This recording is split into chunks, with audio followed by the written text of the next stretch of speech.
Hello guys, welcome to Riya lifestyle. আজ আমি গেছিলাম আমার কলেজে লাইব্রেরি বুক ক্লিয়ার করতে। ফেরার পথে ভাবলাম একটু নার্সারিতে যাই, তাই চলে গেলাম নার্সারিতে। এখানে গিয়ে দেখলাম কত রকমের গাছ, ফুলের গাছ, ফলের গাছ, বিভিন্ন রকমের পাতাবাহারের গাছ।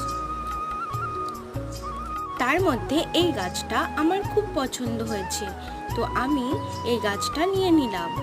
তার সঙ্গে দেখলাম কত রকমের গাছ, ড্রাগন ফলের গাছ আছে, বিভিন্ন পাতার গাছ আছে, আরও কত কি গাছ। দেখতে দেখতে কখন 1 ঘন্টা পেরিয়ে গেল আমি বুঝতে পারলাম না। এখানে আছে আমার কেনা কিছু গাছ, আর এনেছিলাম গাছের জন্য কিছু টব। তার সঙ্গে গাছ যাতে ভালো থাকে তার জন্য আমাকে ওখান থেকে ভার্মি কম্পোস্ট দিয়েছিল। এরপর আমি বাড়ি এসে গাছগুলো